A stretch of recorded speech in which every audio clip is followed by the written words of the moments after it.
नमस्कार दोस्तों, हिंदी स्टूडियो 92 में आपका स्वागत है। और आज अभिनव मनुष्य का दूसरा पार्ट लेकर आए हैं और इसके पद की व्याख्या को लेकर आए हैं। इसके एक एक पद की व्याख्या के अर्थ को देखेंगे। और यह सेशन अगर आपको अच्छा लगता है तो इस सेशन को लाइक, सब्सक्राइब और शेयर करें। आइए चलते हैं ज़्यादा समय न लेते हुए अपने टॉपिक की तरफ, अपने छंद की तरफ। आइए चलते हैं। पहला छंद है हमारा। खोल कर अपना हृदय गिरि सिंधु भू आकाश, है सुना जिसको जिसको चुके निज गुहतम इतिहास। खुल गए पर्दे रहा अब क्या यहाँ आगे, किंतु नर को चाहिए नित विघ्न कुछ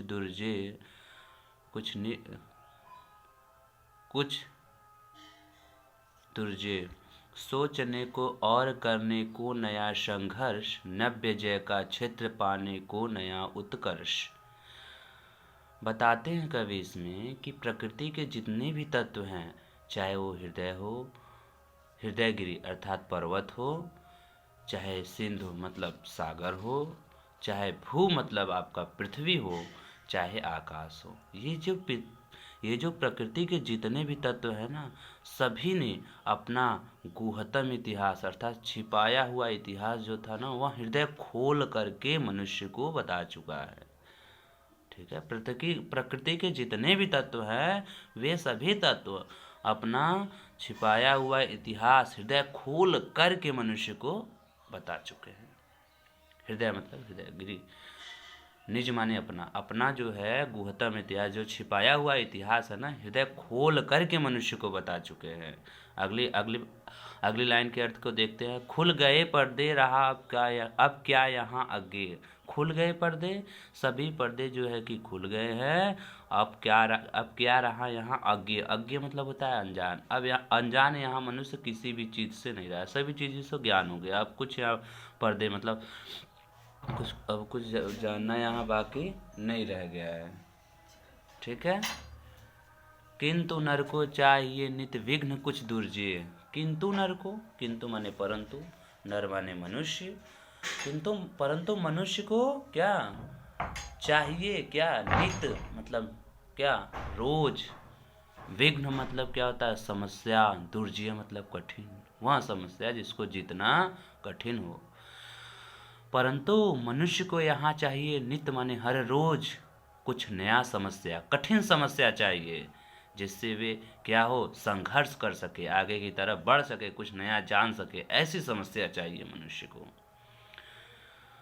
सोच किंतु नर को चाहिए नित विघ्न कुछ दुर्जे, सोचने को और करने को नया संघर्ष। ऐसा समस्या चाहिए उन्हें, ऐसी समस्या जो क्या हो कठिन हो, जिसको जितना कठिन हो, ताकि उससे क्या हो सोच सके, सोच करके नया संघर्ष, कुछ नया करने के लिए संघर्ष कर सके, उससे मेहनत कर सके। और कहते हैं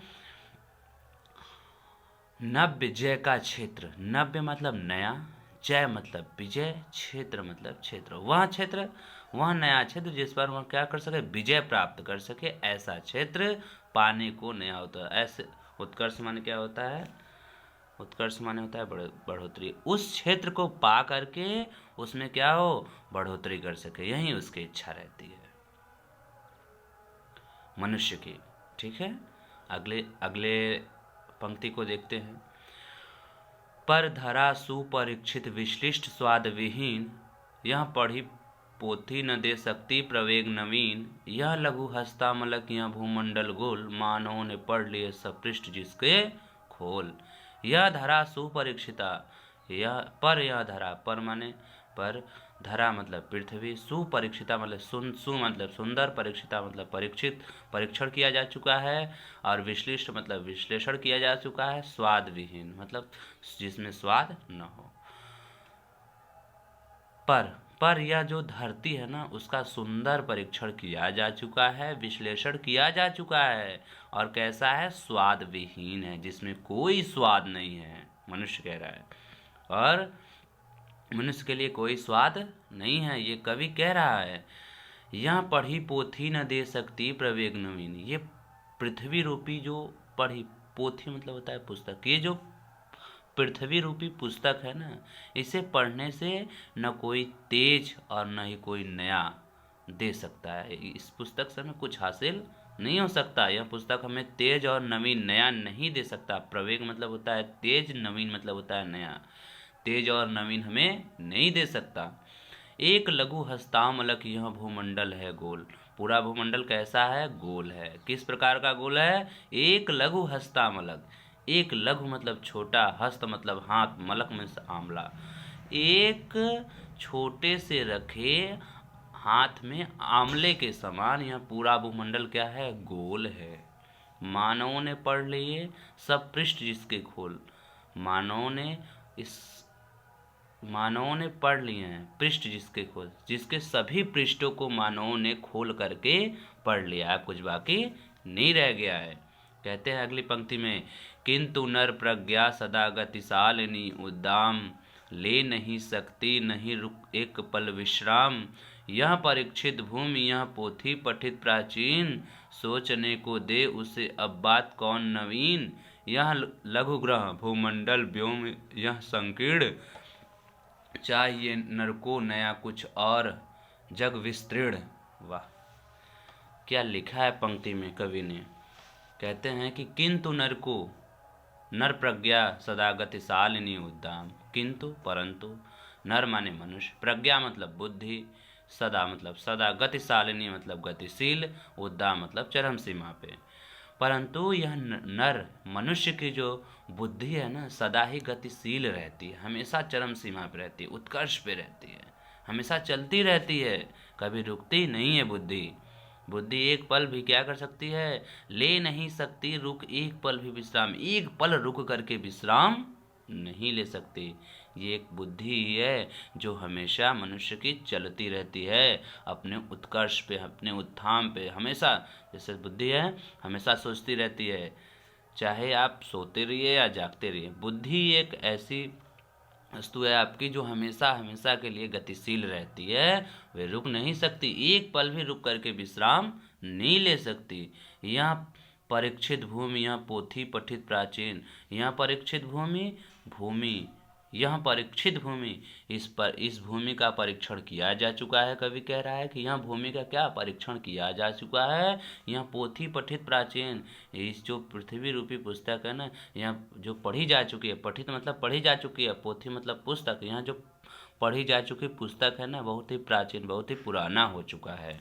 सोचने को दे उसे अब बात कौन नवीन। अब इस मनुष्य को, कवि कह रहा है, अब इस मनुष्य को ये प्रकृति कौन सी बात नया सोचने को दे।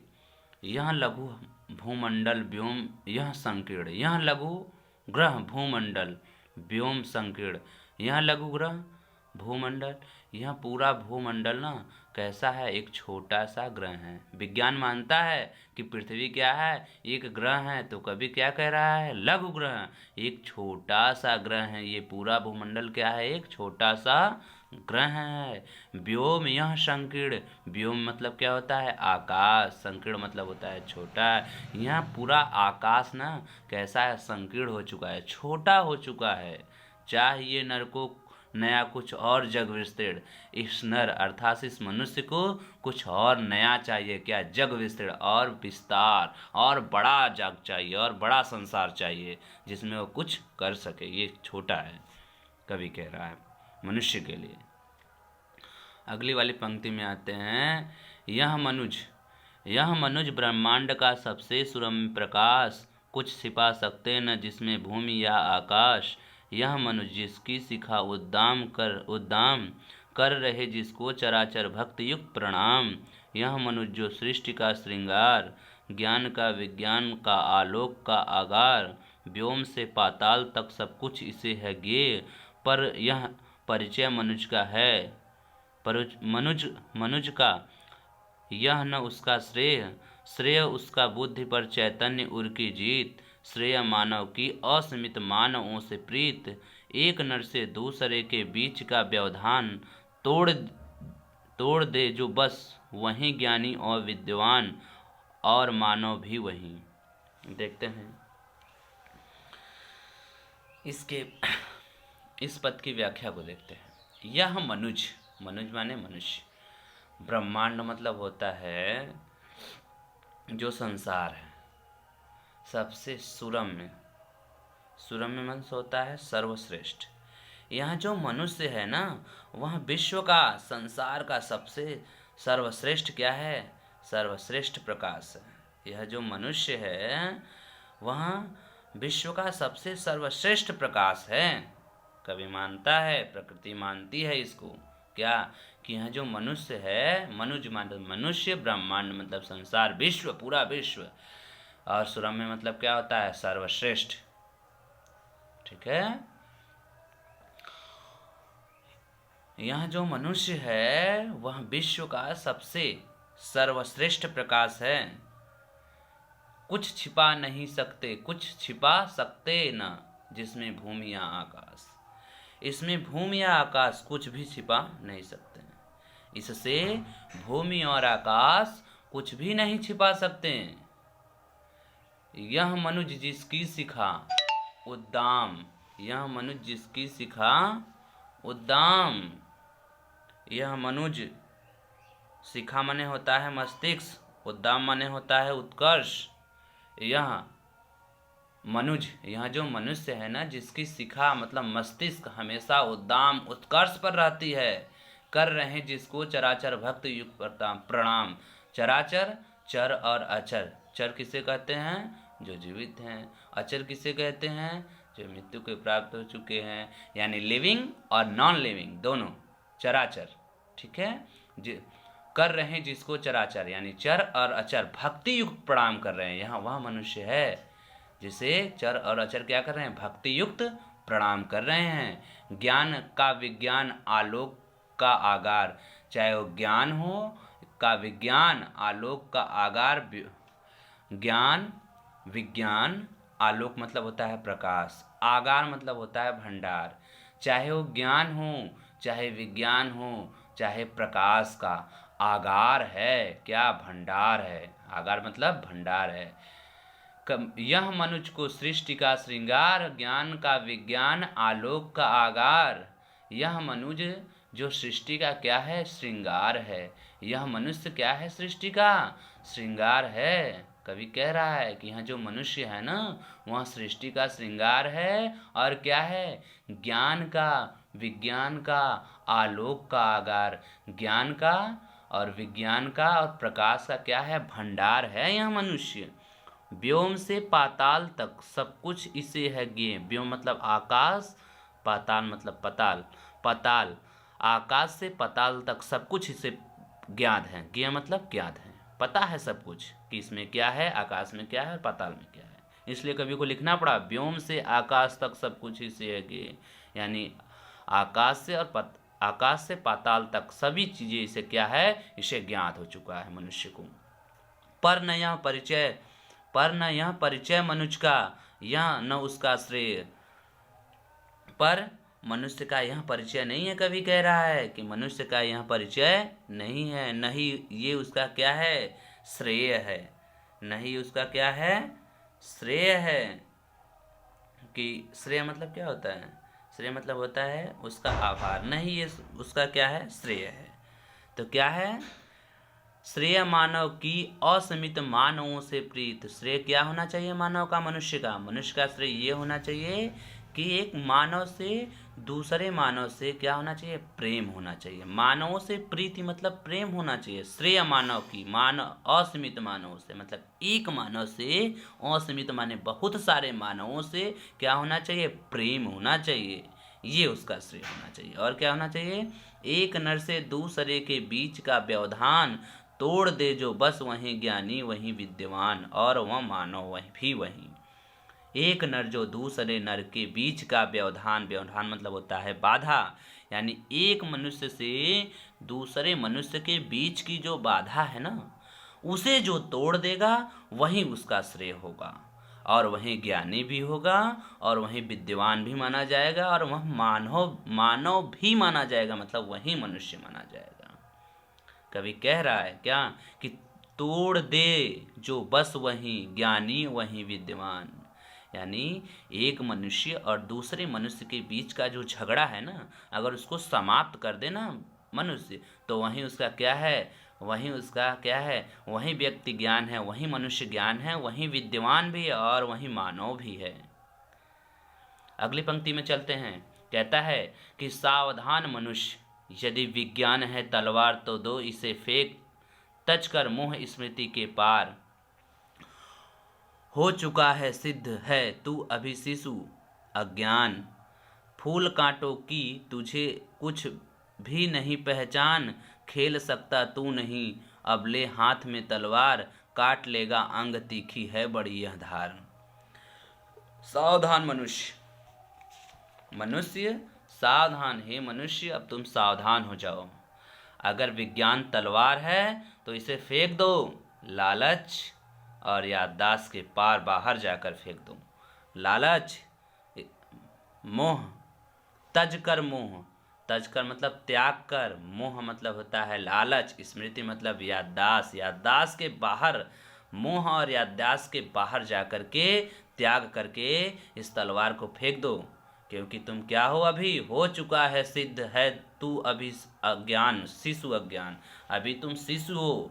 ये सिद्ध हो चुका है कि तुम क्या हो, अभी शिशु हो, एक छोटा सा शिशु, वो भी अज्ञान हो, ये सिद्ध हो चुका है। अभी तुम्हें ज्ञान नहीं है इस तलवार के बारे में, इस प्रकृति के बारे में, तुम क्या हो, अभी अज्ञान हो। फूल कांटों की तुझे अब भी नहीं पहचान, कि फूल और कांटे में क्या अंतर होता है, इसे अभी तुम क्या हो, अनजान हो, पहचान नहीं पा रहे हो कि कौन सा विज्ञान का आविष्कार हमारे लिए फायदा कर रहा है, कौन सा विज्ञान का आविष्कार हमारे लिए कांटों के समान है। ठीक है, कौन सा आविष्कार हमारे लिए फायदा कर रहा है विज्ञान का, और कौन सा आविष्कार हमारे लिए नुकसानदायक है, इसकी पहचान तुम नहीं कर पा रहे हो। इसलिए क्या करो, क्या कर रहे हो तुम, खेल सकता तू नहीं ले हाथ में तलवार, अब इस तलवार को लेकर के हाथ में तुम नहीं खेल सकते। कवि कह रहा है क्या, खेल सकता तू नहीं ले हाथ में तलवार, अर्थात तुम इस तलवार को हाथ में लेकर के नहीं खेल सकते हो। क्यों, क्योंकि काट लेगा अंग तीखी है बड़ी यह धार, क्योंकि इसकी धार बहुत ही तीखी है, बहुत ही तेज है, तुम अपना अंग काट सकते हो, तो लेगा काट अंग, तुम अपने अंग काट सकते हो। इस तलवार को फेंक दो, कहाँ फेंक दो, स्मृति और मोह के पार, अर्थात अपने मोह, लालच और याददाश्त के पार फेंक दो, ताकि तुम क्या रहे, बचे रहो। काट लेगा अंग तीखी है बड़ी ही धार, क्यों क्यों फेंक दो तलवार, क्योंकि इसकी धारा बहुत ही क्या है, तीखी है, बहुत ही तेज है, तुम्हारी अंग कट सकती है। इसलिए इस तलवार को क्या करो, फेंक दो मनुष्य, और प्रकृति से और मनुष्य से क्या करो, प्रेम करो। तो ये पद आपका समाप्त हुआ। अगर यह सेशन आपको अच्छा लगता है तो लाइक, सब्सक्राइब एंड शेयर करें। धन्यवाद। अगले वीडियो की तरफ हम तब तक की तैयारी करते हैं, तब तक के लिए आपका धन्यवाद।